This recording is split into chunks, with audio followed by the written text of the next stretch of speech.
Bonjour et bienvenue, c'est Romain Colonna qui est notre invité cette semaine. Bonjour. Salut.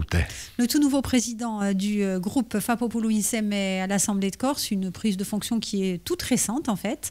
Alors quel sentiment par rapport à ça? On vous a senti très heureux, très ému aussi de la présidence de ce groupe. Oui, et ému parce que je mesure le poids des responsabilités que représente la présidence du groupe majoritaire, d'un groupe nationaliste. C'est aussi le poids de l'histoire d'un combat, le poids des hommes et des femmes qui ont alimenté tout un certain nombre de luttes, de combats au prix de sacrifices lourds. C'est le poids aussi de la prise de responsabilité en 2015 de la famille nationaliste. C'est aussi voilà, le poids de la réussite. Donc c'est beaucoup de poids, beaucoup d'humilité. Je crois qu'il faut rester très humble dans ce type de fonction. Mais c'est aussi beaucoup d'envie et de détermination. L'envie de bien faire les choses, la détermination de réussir, d'améliorer si on peut améliorer ce qui doit l'être. En tout cas, je vais essayer. Essayer de porter une dynamique nouvelle. C'est aussi l'enjeu d'une prise de fonction similaire, d'une présidence de groupe. Saluer aussi les anciens présidents de ce groupe, Hyacinthe Vanni notamment et Jean Biancucci, qui pendant 4 ans ont officié à ce poste. Et saluer aussi tous ceux du groupe. On a essayé... quand même à le souligner, à mettre plus de démocratie interne, c'est important, puisque ça n'a pas été simplement une désignation, comme on a tendance à le croire, qui se serait faite en haut du cours Grandval. Ça a été une discussion, il y a eu un appel à candidature. Je crois que mon engagement, qu'il soit institutionnel ou militant, avait démontré mon envie d'accompagner le plus possible ce groupe. Et donc, je me suis porté candidat et j'ai été élu à Corti par mes collègues et amis du groupe à l'unanimité. Donc, j'en suis très fier, mais j'insiste sur le poids de la charge. Alors justement, le poids sur l'humilité. Le poids de cette charge, cette humilité bien sûr, mais qu'est-ce que ça représente aujourd'hui et quel ADN vous allez donner, quelle touche la présidence, le groupe sous la présidence de Romain Colonna, ça va être quoi? Mais moi, je crois qu'il est important qu'il y ait un redéploiement, je vais le qualifier ainsi, du groupe, que ça soit à l'interne au sein de l'institution, ou que ça soit à l'externe. À l'interne, moi j'ai vraiment envie qu'on se pense collectivement comme un groupe parlementaire, c'est-à-dire davantage impacté sur les dossiers, les principaux dossiers, avoir une feuille de route politique, non pas qui soit propre au groupe, qui est parfaitement complémentaire à celle de l'exécutif, mais dans le respect des prérogatives de l'exécutif et du groupe parlementaire, avec un souci de cohérence et de majorité territoriale. Il est important que le groupe puisse se positionner et prendre la parole sur un certain nombre de sujets. J'en prends 2 parmi tant d'autres. La révision du PADUC. Il est important que le groupe puisse dire quelque chose au nom également de la majorité, des intérêts parlementaires, j'ai envie de dire, de l'Assemblée de Corse. Donc la révision du PADUC et la loi organique. On parlera sans doute au cours de l'émission du processus d'autonomie. Il y a le processus d'autonomie, il y a aussi la loi organique qui est consécutive ou quasi concomitante à la modification constitutionnelle. Donc moi je voudrais que le groupe puisse dire quelque chose aussi au niveau de la loi organique. Donc ça, c'est se positionner sur des grands enjeux de société, c'est le redéploiement interne pour qu'il y ait une davantage de pratiques parlementaires de la part de FAPOPOULOU-INSEM, et pour le dire rapidement aussi, un redéploiement externe. Moi je crois que les élus que nous sommes doivent davantage qu'ils ne l'ont fait jusqu'à présent se redéployer sur le terrain au contact des corps intermédiaires, des associations, des collectifs, des citoyens de manière générale, au contact des maires.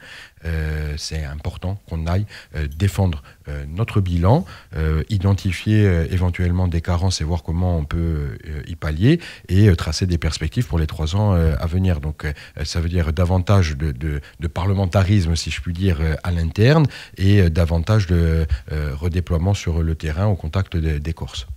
Merci beaucoup Romain Colonna. On se retrouve tout à l'heure après le journal de 8h15. Merci. Bonjour et bienvenue, c'est Romain Colonna qui est notre invité cette semaine. Bonjour. Bonjour. Président du groupe Fapopoulou-INSEM à l'Assemblée de Corse. Alors forcément, le dossier de la révision institutionnelle, la révision constitutionnelle, vous l'avez évoqué ce matin. Alors il semblerait, le gouvernement continue son travail avec les élus de la Corse, continue les réunions. Et puis d'un autre côté, les élus, on a vu certaines prises de position assez effarante quand même, avec le groupe socialiste qui a dit que finalement il n'irait pas sur ce terrain de l'autonomie. Est-ce que selon vous, cette autonomie, au jour d'aujourd'hui, vous évoquiez la loi organique, elle ira suffisamment loin et on peut espérer encore des choses? Alors, bien sûr qu'il faut espérer des choses et au-delà de l'espoir, il faut les concrétiser. Plusieurs choses à ce stade. Rappelez, comme vous l'avez fait, que le gouvernement, ce n'était pas une chose acquise. Au départ, l'actuel gouvernement s'engage pleinement, comme l'a fait précédemment, notamment par la voix de Gérald Darmanin, sur les écritures constitutionnelles que l'Assemblée de Corse ont ratifiées sur une partie du texte à 80% de l'Assemblée de Corse, c'est pas rien, et sur tout le reste du texte à 98%, donc l'ensemble des élus de la Corse, moins une voix. Donc c'était important pour nous d'avoir l'assurance que le gouvernement s'inscrivait sur cette ligne. Et au-delà du gouvernement, il y a aussi le président de la République française, Emmanuel Macron. Ça, c'est la phase, on va dire, contractuelle avec le gouvernement. Elle est derrière nous. Maintenant, il y a la phase parlementaire, convaincre le Parlement, Sénat plus Assemblée, de l'absolue nécessité pour nous de constitutionnaliser un accord politique et, à travers cet accord politique, l'autonomie de la Corse. Il va y avoir tout un travail de conviction. Vous dire aujourd'hui que ce travail-là est simple, qu'il est pleinement acquis, ça serait vous mentir. Vous dire qu'il y a un chemin et que ce chemin doit nous conduire à convaincre 3/5 du Parlement, c'est notre feuille de route pour les prochaines heures, pour les prochaines semaines et les prochains mois. Le gouvernement s'est engagé à mobiliser on va dire l'appareil législatif avant la fin de l'année 2025.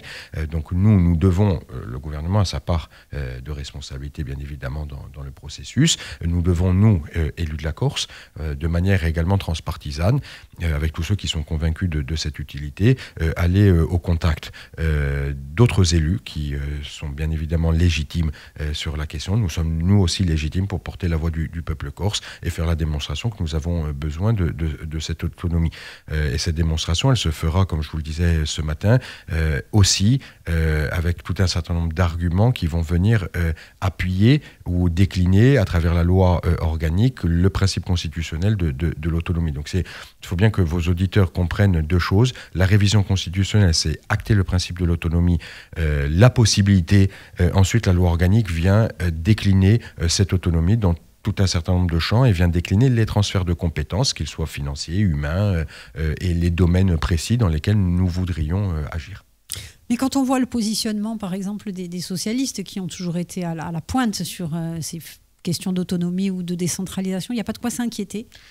Et moi, je crois qu'en politique, rien n'est jamais acquis par avance. La famille socialiste en France a toujours fait preuve, pour la grande majorité de cette famille, d'une tendance au progrès et à accompagner tout un certain nombre de choses importantes et de moments de décentralisation, je vais les qualifier ainsi, pour la Corse.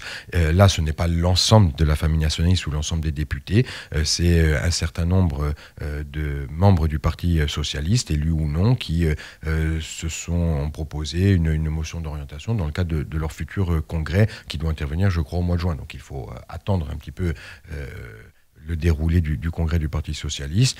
Charge à nous d'ici là aussi. C'est tout un certain nombre de contacts à prendre, à convaincre, encore une fois, comme je vous le disais précédemment, de l'utilité de notre projet politique. Mais au-delà, je voudrais insister aussi à l'égard de l'ensemble des élus et de ceux qui auront à se prononcer.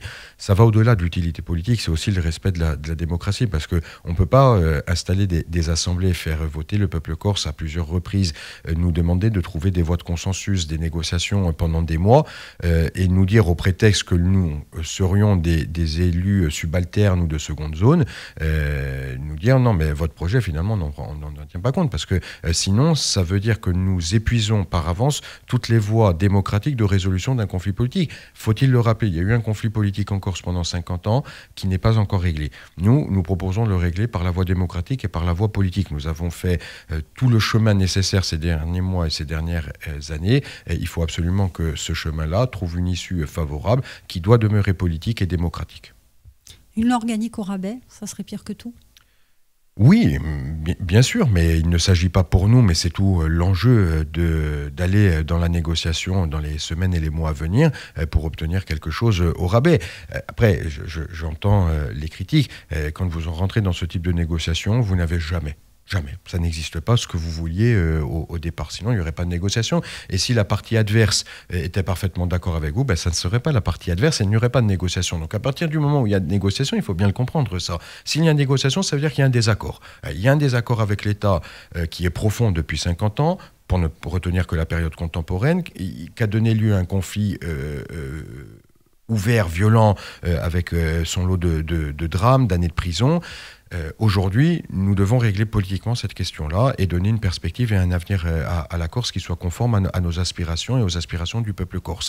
Ça passe par une phase de négociation. Cette phase de négociation, elle ne peut pas pleinement nous satisfaire et, comme j'ose imaginer, elle ne peut pas pleinement satisfaire une partie de l'État et notamment de l'État profond. C'est pour ça qu'il faut qu'on trouve un point, non pas d'arrivée, mais en tout cas un point d'étape qui soit satisfaisant au moment où on le considère comme un point de négociation abouti, qui soit satisfaisant pour l'ensemble des parties. Mais vous dire que ce que l'on ratifie ou si les écritures constitutionnelles de part et d'autre vont nous satisfaire à 100%, c'est jamais le cas. Donc il faut trouver le point de satisfaction suffisant pour que l'on puisse continuer à discuter. Je crois sincèrement que l'on l'a trouvé à travers les écritures constitutionnelles. Chacun fait un pas l'un vers l'autre. Nous l'avons validé avec la force du poids démocratique de l'Assemblée de Corse à une majorité qui n'est pas large, qui est écrasante. Maintenant, nous devons convaincre le Parlement et le Parlement doit entendre aussi la voix de la Corse. Merci beaucoup Romain Colonna. À demain. À demain. Bonjour à vous tous et à vous tous. Bienvenue Romain Colonna. Salut. Vous êtes notre invité cette semaine, président du groupe Fapopolo Insem à l'Assemblée de Corse. On va parler de ce qui s'est passé ces derniers mois et ces dernières semaines avec cette session spéciale de l'Assemblée de Corse consacrée à la mafia, aux dérives mafieuses, avec ces différentes auditions. Et puis il y a tout ce qui constitue l'actualité en Corse aussi, avec ces assassinats, ces restaurants qui brûlent, ces bateaux qui brûlent aussi. Il y a beaucoup de choses. Il fallait vraiment s'emparer de la question. C'était le rôle de l'Assemblée de Corse de le faire. Oui, je crois, parce qu'on est à la caisse de résonance, d'autant plus dans une société de proximité. Nous sommes des élus, bien évidemment, mais nous sommes avant tout des militants et nous sommes des enfants de ce peuple. Donc, moi, à titre personnel, mais on est plusieurs à le penser, on ne conçoit pas l'Assemblée de Corse comme n'importe quelle autre assemblée qui serait déconnectée de son peuple. Une assemblée délibérante et représentative, par définition, représente le peuple qui l'a élu, mais je crois que c'est encore plus vrai en Corse qu'ailleurs, dans la mesure où c'est a mesa nostra gente e birem a nostra gente tutti i giorni, donc ce qui si passa pa nostra gente si passa par noi, ce qui tocca a nostra gente è uno srubo pure ci tocca a noi e di qualcosa da pigliare in conto di noi nella nostra maniera di va a politica e di rappresentare uno srubo all'Assemblée. Ceci étant dit, il était important dans ces conditions et vu la gravité du problème, vu les enjeux aussi, les enjeux d'avenir pour nos enfants, de s'emparer de cette question. Permettez-moi à votre micro de le dire, mais je le dis sans exagération, sans flagornerie ou sans récupération.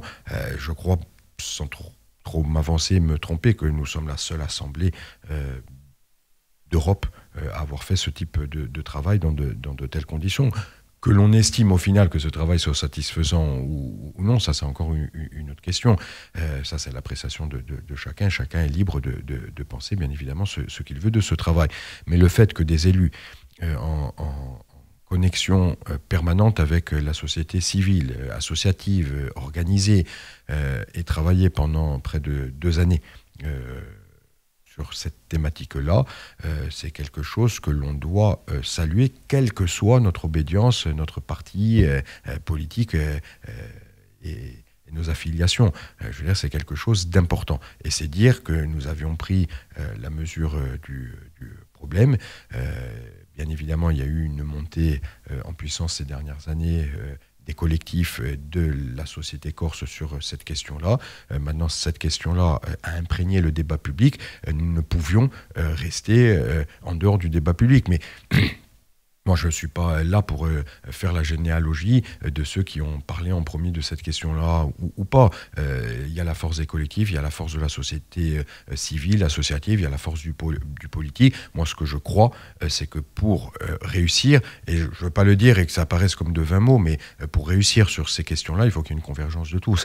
S'il y a des divergences qui sont trop prononcées, convergence de tous ne veut pas dire être d'accord sur tout le temps. C'est pas ça que je dis. Mais s'il y a trop de divergences, alors du coup, c'est la mafia qui gagne, c'est les logiques mafieuses qui gagnent, c'est le rapport de force qui gagne. Et ça, nous n'en voulons pas. Donc, nous avons essayé de créer les conditions, et je crois avec de la réussite jusqu'à tard dans la nuit qui a précédé la délibération, pour créer les conditions d'une convergence maximale entre ce que proposaient notamment les collectifs. Ce qui vous a différencié beaucoup des collectifs, c'est le positionnement sur les juridictions d'exception notamment. Oui, et c'était la position du président de l'exécutif et de la majorité, mais je ne crois pas que ça devait être le point de crispation, et je ne crois pas que ça l'a été. Il y a eu une différence, on est en démocratie, il y a des appréciations différentes. Il était du devoir du président de l'exécutif et de la majorité territoriale en appui de la parole du président d'alerter sur... il est quand même garant... sa qualité de président de l'exécutif des institutions, et nous sommes à majorité garants également des intérêts moraux et matériels du peuple corse. Il était de notre devoir collectif et de son devoir, je crois, je ne veux pas parler à sa place, d'alerter sur le fait que toute juridiction spécialisée et le renforcement de juridictions spécialisées en Corse a eu des intérêts contraires très souvent au mouvement nationaliste et aux libertés individuelles, et que l'on devait réfléchir à cette question très précisément. Ce qu'ont fait bien évidemment les collectifs, ce que nous avons fait, au-delà du simple fait de dire nous sommes pour ou contre.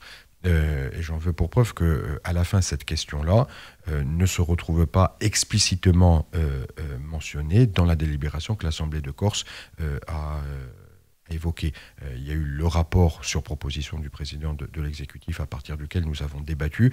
Moi, à titre personnel, vous me demandiez l'autre jour quelle serait la patte colonne en tant que président de groupe. Moi, je peux vous livrer une information personnelle. Ce n'est pas un scoop que de vous dire ça, mais je suis extrêmement attaché au débat public et au débat démocratique. Ça veut dire quoi? Ça veut dire qu'à un moment donné, il y a des propositions. On discute, on se confronte, on oppose des arguments, on diverge, on converge, et on essaye de trouver un point d'arrivée. Ce qui vaut pour le processus peut valoir pour autre chose. Moi, j'ai des convictions. À un moment donné, je ne vais jamais au-delà de mes convictions. Mais il y a aussi, vu la complexité de nos sociétés, des discussions à avoir et trouver des points d'atterrissage, si je puis dire, qui soit globalement satisfaisant pour tout le monde. Cette délibération de l'Assemblée de Corse, j'invite vos auditeurs et au-delà l'ensemble des Corses à s'en imprégner, à la lire. C'est une délibération qui est très importante dans la mesure où elle n'est pas exhaustive, parce qu'en la matière on n'est jamais exhaustif, mais elle dresse un panorama. Elle fait un état des lieux et elle propose tout un certain nombre d'actions, des dizaines et des dizaines d'actions, des plus anodines, ou qui pourraient paraître, même si en la matière rien n'est anodin, mais des plus anodines aux plus fortes, qui nous permettent de mettre ensemble tout un certain nombre de forces pour essayer de lutter contre la mafia et les dérives mafieuses. Moi, je le dis sans aucun souci, tout un certain nombre de propositions ont été alimentées par les 2 années de discussion et par les collectifs. Donc je ne crois pas que l'essentiel, puisqu'en plus ça ne figure pas in fine dans la délibération votée, qui est l'acte juridique, après la discussion, que l'essentiel soit ce point-là, mais ça ne veut pas dire qu'il ne faut pas parler de ce point-là et le renforcer à l'avenir, bien évidemment. Merci beaucoup Romain Colonne, à tout à l'heure. Bonjour et bienvenue, bonjour Romain Colonne. Bonjour. Vous êtes notre invité cette semaine, on parlait de ce phénomène mafieux, du discours qu'il y a eu également et des débats qui ont eu lieu à l'Assemblée de Corse. Il y a le volet régalien forcément avec la responsabilité de l'État. On a vu que cette responsabilité, elle était un petit peu engagée aussi, même l'ancien préfet l'avait reconnu. Et puis il y a le volet social, sociétal. On dit souvent que ces phénomènes, ils naissent sur le lit de la pauvreté. La Corse est la région la plus pauvre de France. Qu'est-ce qu'on peut faire face à ça ? Je ne crois pas qu'ils naissent exclusivement sur le lit de la pauvreté. Sociologiquement, il y a des dérives de type mafieuse qui s'inscrivent sociologiquement dans des contextes qui ne sont pas exclusivement liés à la pauvreté. Et c'est bien tout le problème, c'est qu'on a un phénomène là qui est transversal, qui touche l'ensemble de la société, qui est aussi transterritorial, si je puis dire, c'est-à-dire qu'il n'est pas concentré exclusivement dans telle ville ou dans tel village, il est potentiellement sur l'ensemble du territoire, dans l'ensemble des couches de la société. Et bien évidemment, l'un des terreaux, c'est celui de la pauvreté, puisqu'on a face à la pauvreté ici, l'argent facile qui peut en tenter tout un certain nombre. Face à ça, moi aussi, voilà, pour égriner tout un certain nombre de solutions et faire un catalogue à prévoir de ce qu'il faut faire ou ne pas faire. Je vous disais précédemment qu'il faut qu'il y ait une convergence des acteurs. C'est indispensable. On ne peut pas avoir l'État d'un côté, la société civile, associative, les collectifs d'un autre, et le corps politique représentatif du peuple corse légitimement élu, démocratiquement élu, d'un autre côté. Donc à un moment donné, il faut qu'il y ait une convergence. Rappelez aussi, vous l'avez dit dans votre question, que nous n'avons pas la compétence régalienne. À partir du moment où nous n'avons pas un certain nombre de compétences, notamment celles de justice et de police, il faut que ceux qui ont cette compétence l'exercent pleinement et ne l'exercent pas à la marge. Il faut donc convergence, il faut exercer chacun dans son domaine ses compétences, et je crois que nous, en tout cas je vais parler du côté de la collectivité de Corse, nous le faisons et nous nous mobilisons pleinement, et la délibération aussi va dans ce sens pour sécuriser le plus possible, par exemple, public, et ça c'est quelque chose d'extrêmement important.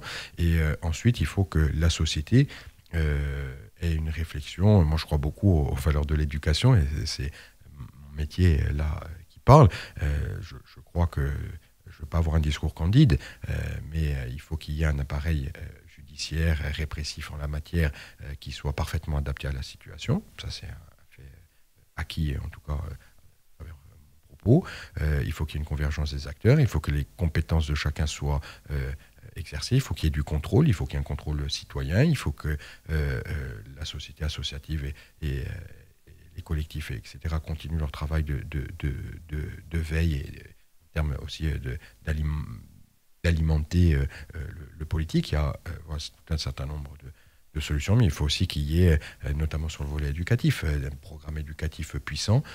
Ça aussi, alors, ça n'incombe pas qu'à l'État. Je veux dire, nous, on a une part à jouer, bien évidemment, et nous le voulons et nous le demandons dans le volet éducatif, mais domani ci tocca fa popolo a fa società, a cambiare nostra società. Passa par l'éducation. Moi, je crois beaucoup aux vertus de la culture, aux vertus de l'éducation. Et on si dello, se vogliamo trattare di cultura, di l'educazione, di valori, que famille, etc., mais qu'il soit pauvre ou riche, là, je reviens sur votre question initiale, on peut supposer qu'il aura moins la tentation de verser du côté des dérives mafieuses. Come si può spiegare oggi che questa società corsa cambiate assai, infatti? Il y a tout un certain nombre d'éléments extérieurs à la société que nous ne maîtrisons pas forcément tant ils sont... Qu'est-ce qui a fait? C'est l'apport de population extérieure, violents. Je crois qu'il y a eu, jusque dans les années 70, il y avait tout un certain nombre d'appétits spéculatifs qui n'étaient pas encore réveillés et qui se sont... réveillé avec une violence inouïe, notamment à la sortie de la Seconde Guerre mondiale et à partir des années 70. Je pense à toute la menace qui pèse sur le littoral avec des sommes d'argent colossales qui sont en jeu et des mannes financières qui sont extrêmement importantes puisque on n'appelle pas la Corse l'île de beauté pour rien, donc forcément il y a une marchandisation de cette beauté qui, si elle n'est pas encadrée et légale, peut très facilement avoir des impacts extrêmement négatifs sur la société et réveiller des appétits très malsains. Lié à ça, il y a la spéculation immobilière, il y a l'apport de population continuel et que mon propos soit bien clair. L'accroissement démographique, je l'ai souvent dit d'ailleurs à l'Assemblée lorsque nous avons abordé la question, l'accroissement démographique, on peut en discuter, moi je ne suis pas démographe, mais en soi, il ne pose pas forcément de problème. Ce n'est pas parce que la population corse croît que c'est nécessairement un problème. Le problème, là, c'est la nature de l'accroissement. C'est-à-dire que nous ne maîtrisons en rien nos institutions pour intégrer les populations nouvellement arrivées et que les proportions dans lesquelles l'accroissement se fait est 2 fois supérieure à la moyenne française et européenne. Si on rapporte cet accroissement à l'échelle française, hexagonale, ça créerait des conflits sociaux, culturels, éducatifs, mais énormes, et que la France serait incapable de gérer, alors qu'elle a la maîtrise de ses propres institutions. Donc là, sur la question démographique, il faut être clair, nous n'avons pas les moyens, au moment où je vous parle, vu la rapidité du phénomène, d'intégrer tout un certain nombre de populations qui s'installent en Corse, et l'accroissement est extrêmement fort et exponentiel, et peut poser un certain nombre de déséquilibres pour le bon agencement, on va dire, la bonne maîtrise de notre société. Donc le phénomène de la violence en Corse, il est multifactoriel. Il est celui de l'économie, il est celui de la concentration des appétits à travers notamment la marchandisation de la beauté de la Corse et des intérêts spéculatifs qui accompagnent cela.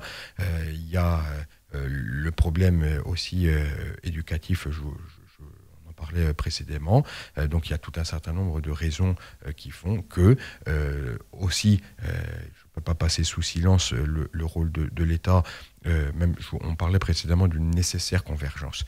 Mais la nécessaire convergence ne doit pas nous faire oublier le rôle de l'État dans cette affaire. Et j'essaie d'être le plus objectif possible à ce micro. Je ne suis pas là pour dire l'État a tort à 100% et nous sommes parfaitement vertueux à 100%, nous les Corses. Je veux dire, chacun a sa part de responsabilité.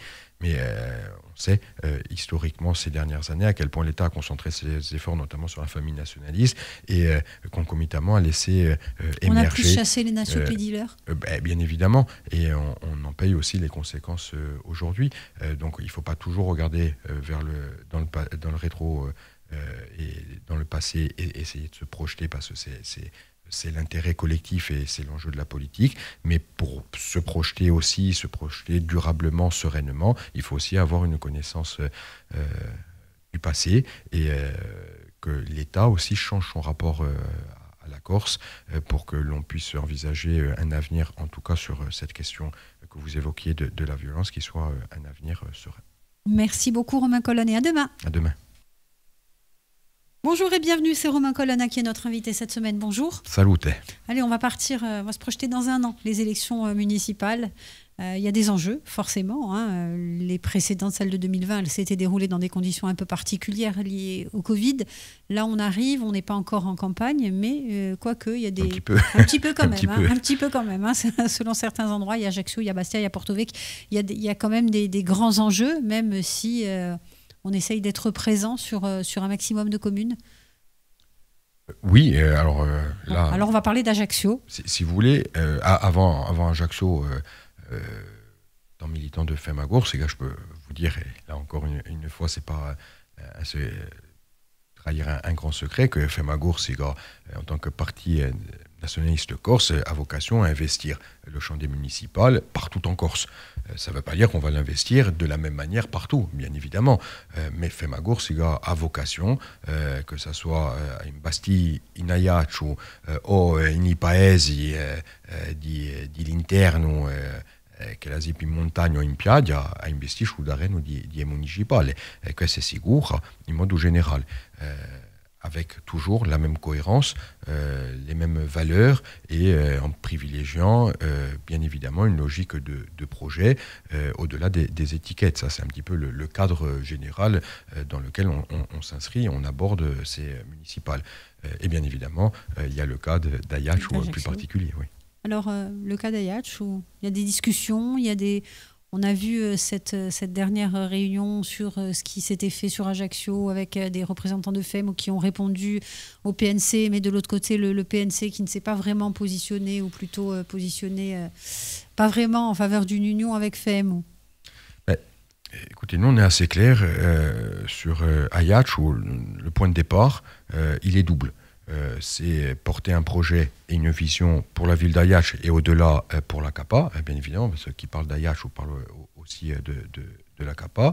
Donc ça, c'est le point de départ. Je vous dis, il est double parce qu'il y a le projet d'un côté, la vision de la ville d'un côté, et il y a aussi notre opposition au bilan municipal et à l'exécutif municipal depuis maintenant près d'une décennie. Si j'avais estimé à titre personnel, ou que nous avions estimé à titre collectif, que le bilan était bon, que sur la forme, il n'y avait rien à redire des propos de l'exécutif municipal et de leur manière de faire de la politique. Si sur le fond nous étions pleinement d'accord avec ce qu'ils font ou ce qu'ils défendent, je ne serais pas là à ce micro pour vous dire qu'il faut qu'il y ait une alternative. Donc ça, c'est important, de cette double entrée, j'ai envie de dire, dans l'élection municipale. Une fois que j'ai dit ça, qu'on a globalement défini le constat et les objectifs, il faut des hommes et des femmes pour nourrir une démarche. C'est important que les démarches elles soient incarnées, qu'elles ne soient pas que théoriques. Il faut des hommes et des femmes pour les incarner. Et nous disons très tranquillement à Femagour, moi, les premières déclarations publiques que j'ai pu faire aux premières discussions, nous disons très tranquillement que Femagour, au moment où je vous parle, n'a pas vocation à partir seul, sans mettre en place toutes les convergences possibles dans cette élection municipale à Ajaccio et ailleurs.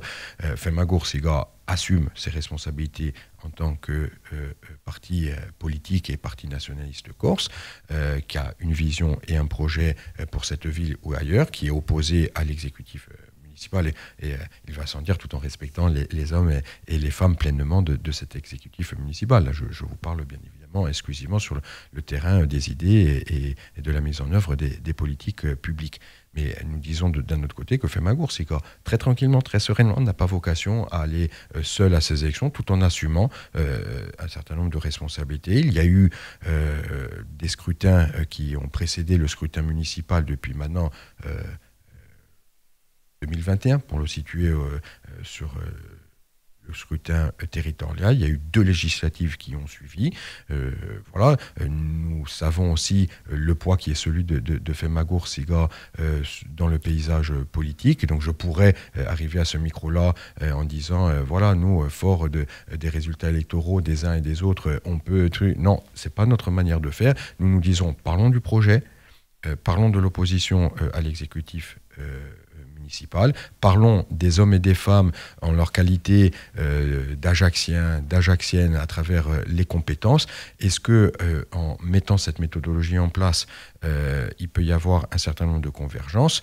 C'est aussi à nous, du côté de Femagour, avec d'autres, sans préempter le débat public, de créer les conditions de convergence entre des Ajacciens et des Ajacciennes qui, excusez-moi de la trivialité, mais en ont marre de l'exécutif municipal et veulent, à un moment donné, que l'on propose et proposer, nous accompagner dans la démarche, une alternative à la gestion de la ville. Les démarches précédentes, sur les précédents scrutins que vous évoquiez, est-ce qu'elles ont laissé des cicatrices indélébiles ou est-ce qu'elles pourront s'effacer pour une démarche plus collective, selon vous, et des discussions que vous en avez? Je vais vous répondre à titre collectif et à titre personnel, et moi je mets toujours ma parole au service du collectif. Ce qui doit prévaloir en politique, en tout cas à l'échelle territoriale, c'est les intérêts supérieurs de la Corse et des Corses. Les campagnes électorales, elles permettent à un moment donné, ou elles obligent, je veux le dire comme ça, des positionnements qui parfois peuvent être considérés comme caricaturaux et figés, pour les qualifier ainsi. Moi, je crois qu'il faut dépasser cela. Par contre, il faut que chacun puisse clarifier ses positions. Voilà, je sais qu'il y a eu des mots qui ont été assez durs à l'encontre de démarches politiques que nous avions pu mener avec FEM, que moi-même j'avais pu incarner à travers les élections législatives et au-delà de ma personne. Mais pour autant, quand on veut défendre Ajaccio, ses habitants, quand on veut porter un projet, quand on veut s'opposer à un exécutif municipal, quand on veut inscrire Ajaccio dans la modernité que la ville mérite, reconnecter Ajaccio aussi à la Corse. Ça nécessite à un moment donné que chacun puisse se mettre autour d'une table et discuter. En tout cas, du côté de Femagours et moi personnellement, on n'est pas là pour dire vous avez dit ça, t'es tout gay, c'est imesiva et quoi. Par contre, on est là pour avoir une discussion qui soit parfaitement claire, sur des bases qui soient parfaitement saines. Sinon, il n'y a pas de convergence possible s'il n'y a pas un minimum de confiance. Merci beaucoup Romain Colonna, à tout à l'heure.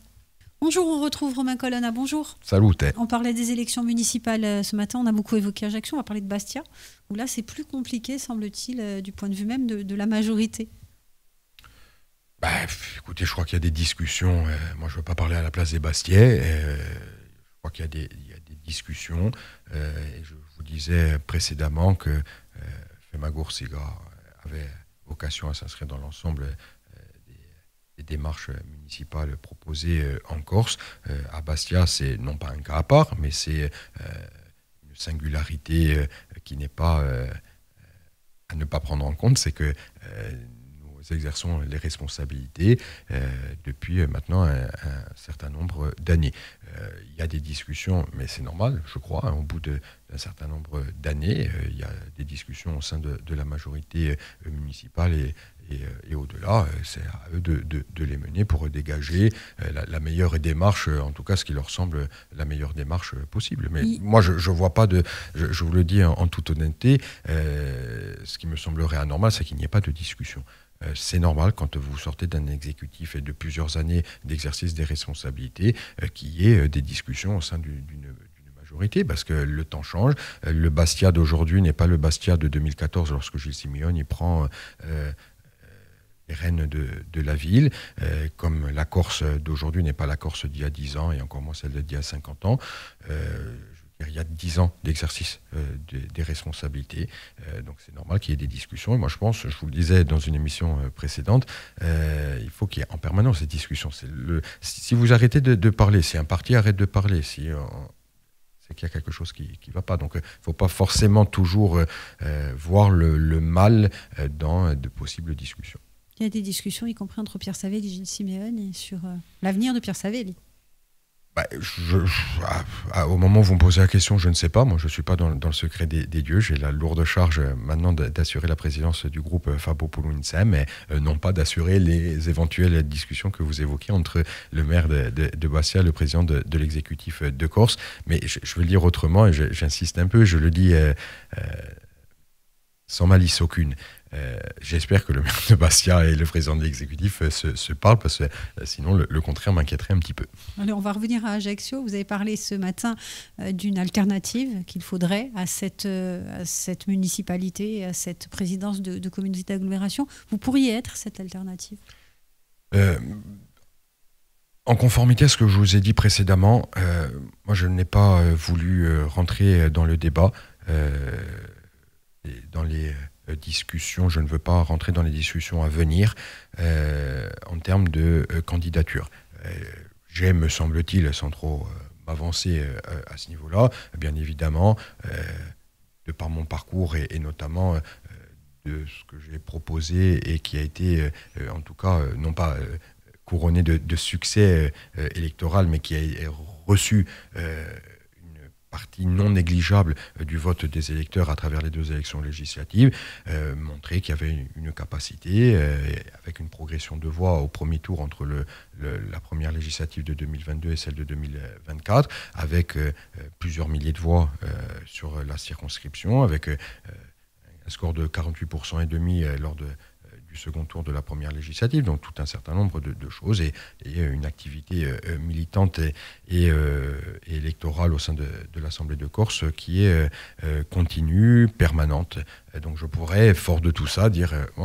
à ce stade-là, il est encore trop tôt pour le dire, mais au-delà du fait qu'il soit trop tôt ou trop tard, je dis simplement que Fema Gorsigaye, et moi en particulier, puisque vous m'interrogez à titre personnel, je ne veux pas, nous ne voulons pas rentrer dans le débat de cette manière-là, parce que je ne crois pas que ça soit la bonne solution.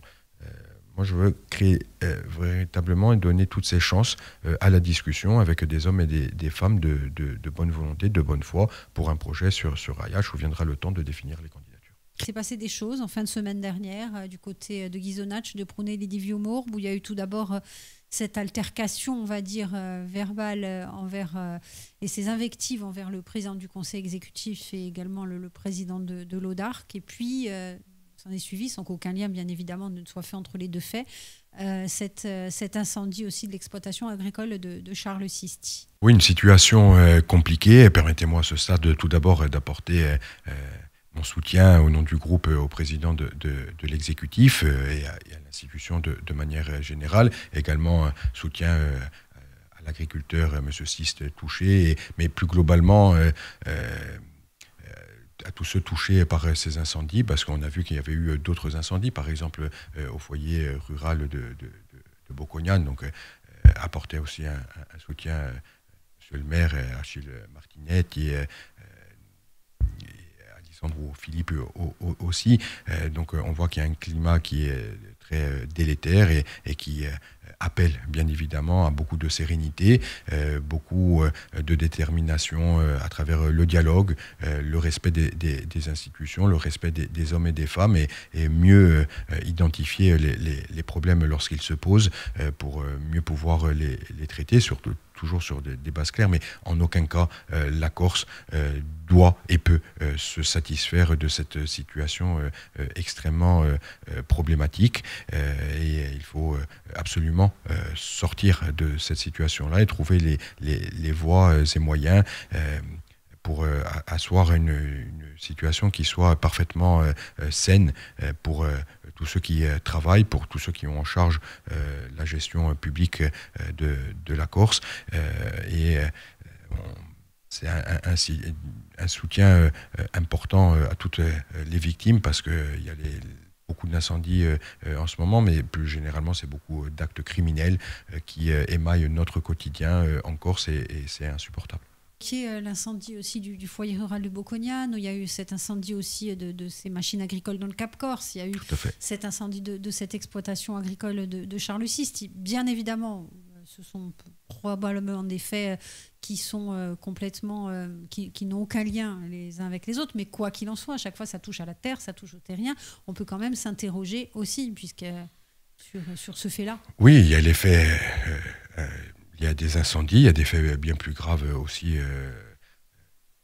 On en a connu très récemment.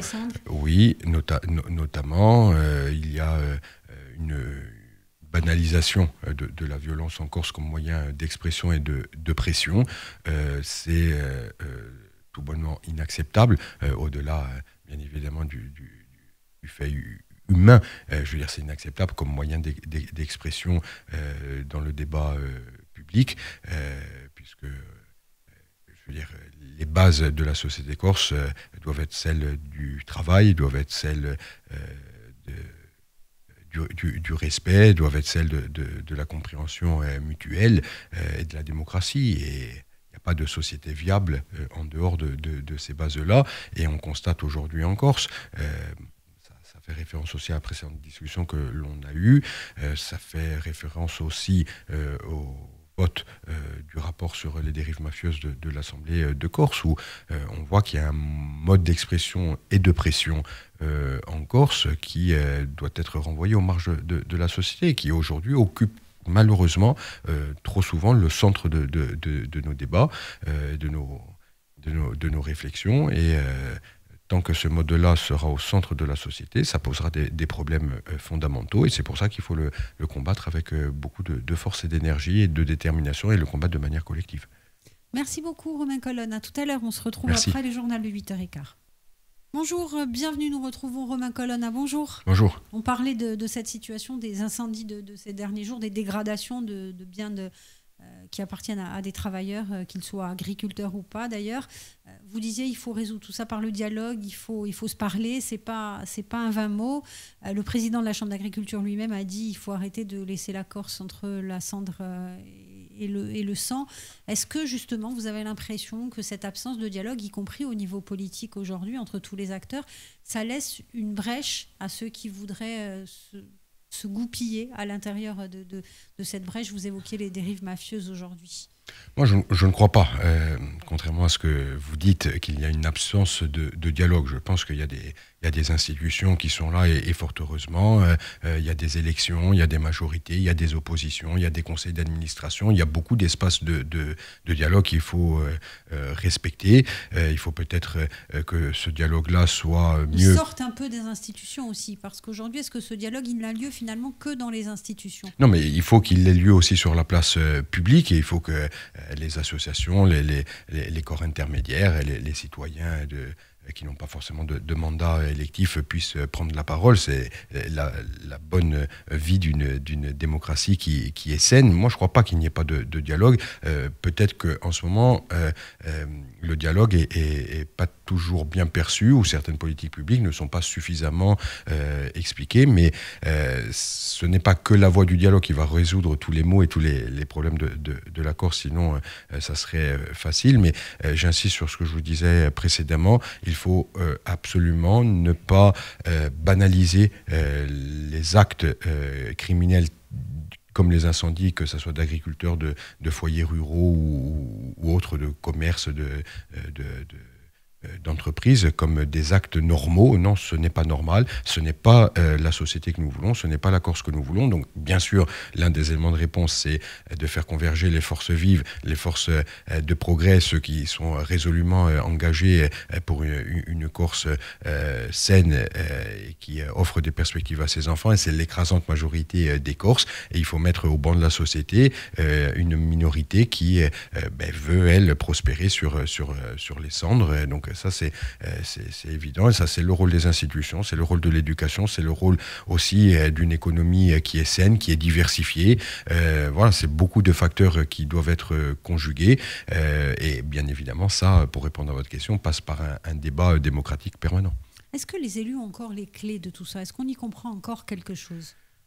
Manifestement, on est dans une société qui est, au niveau mondial, là je vous parle, qui est extrêmement complexifié, avec des forces, parfois des forces de l'argent, des mouvements internationaux, des guerres aux portes de l'Europe, des pays comme la France qui sont surendettés de plusieurs milliards d'euros, une complexité internationale au niveau des institutions européennes, françaises, interinsulaires corse. On pourrait égrener une longue liste de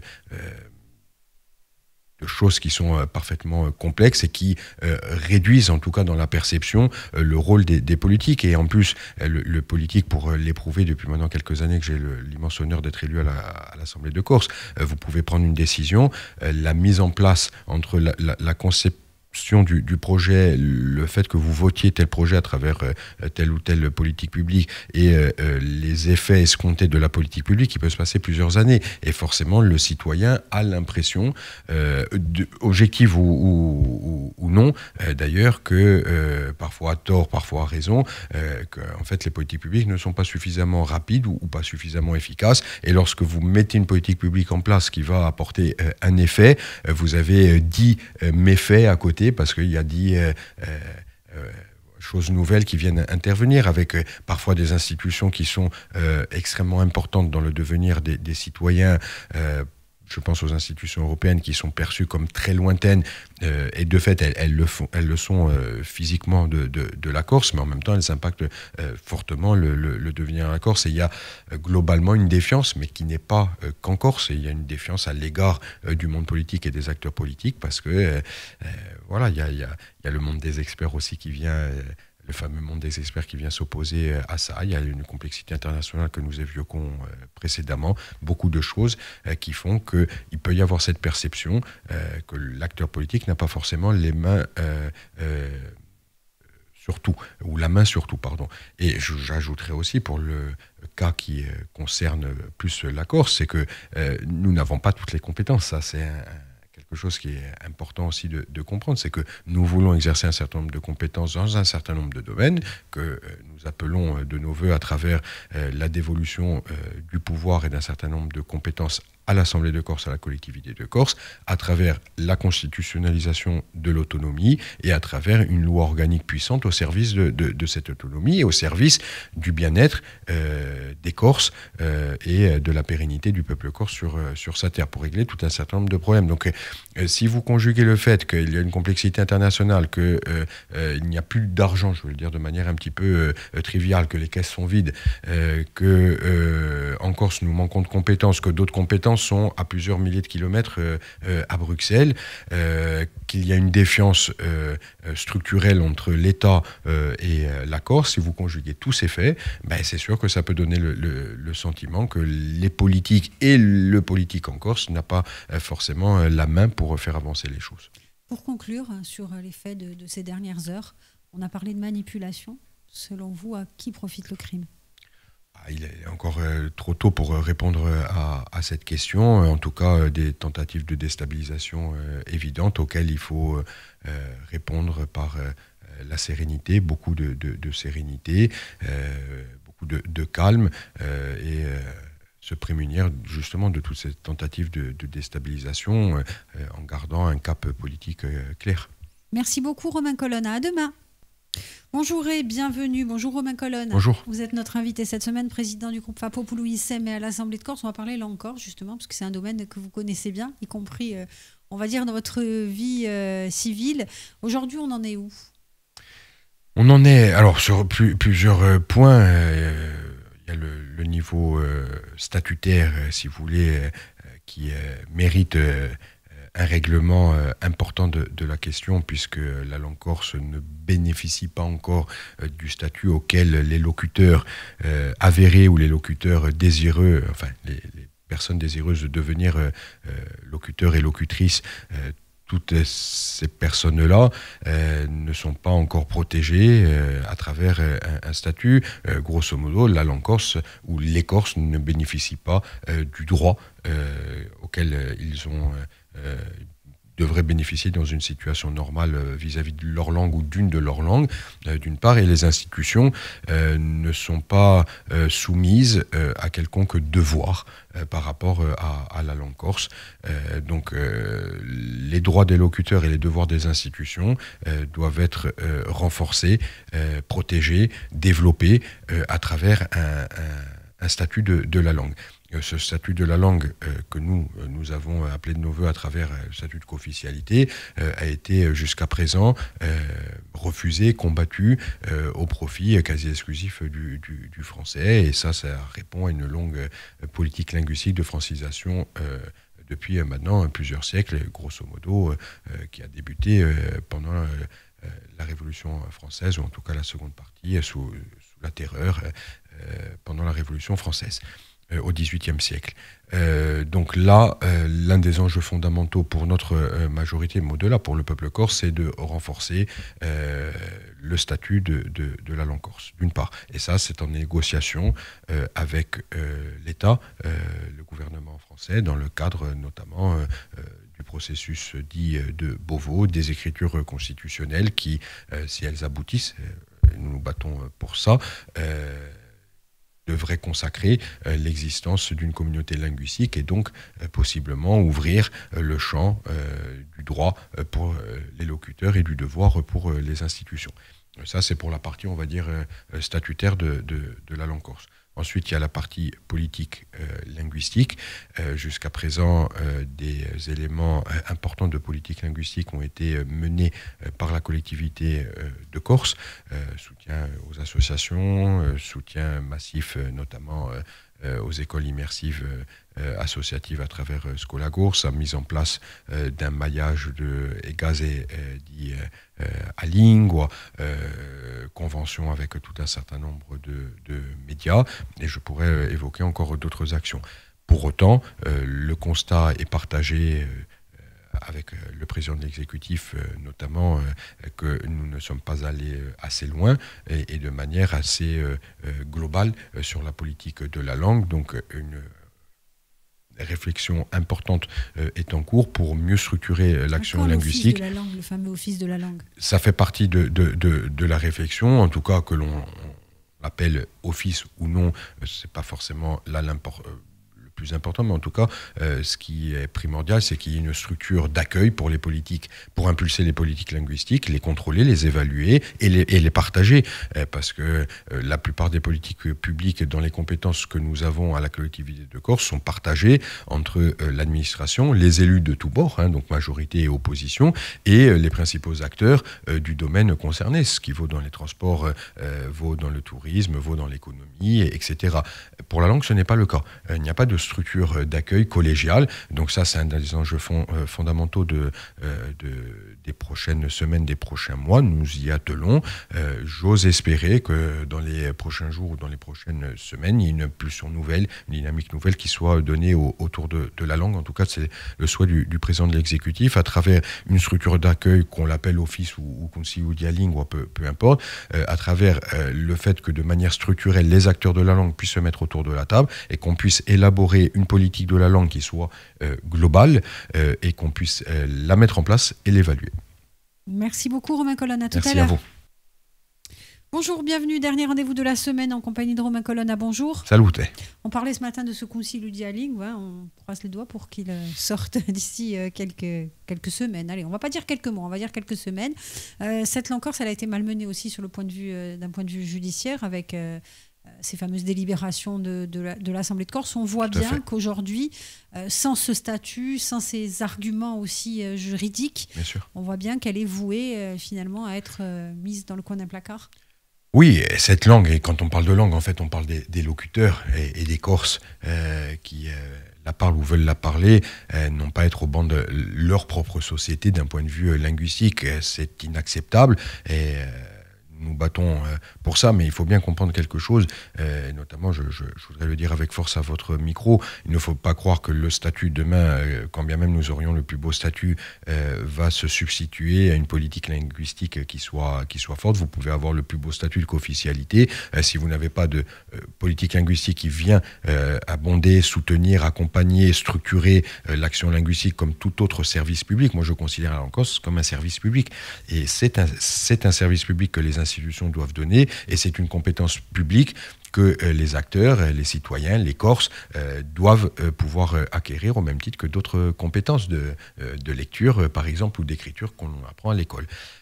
Donc il ne faut pas croire qu'un statut de demain va venir se substituer à une politique linguistique, et dire qu'une politique linguistique peut se faire normalement sans statut, ce n'est pas possible. Donc, vous avez bien compris que mon propos tend à dire qu'il faut absolument, nécessairement, obligatoirement conjuguer les deux faces d'une même pièce, qui est à la fois le travail sur le statut de la langue et la protection du citoyen dans ses droits et le devoir des institutions.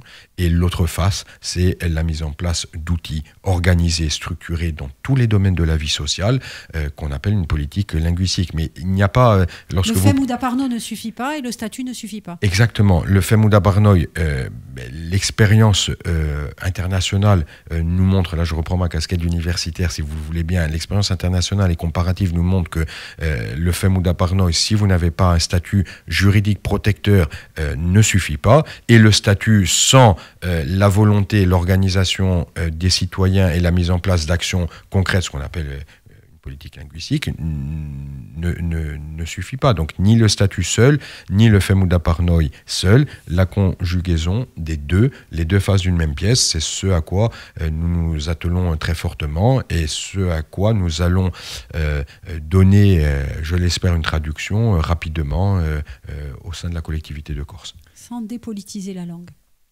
Mais moi, je crois que c'est tout le contraire. Il faut la politiser, mais pas au sens partisan.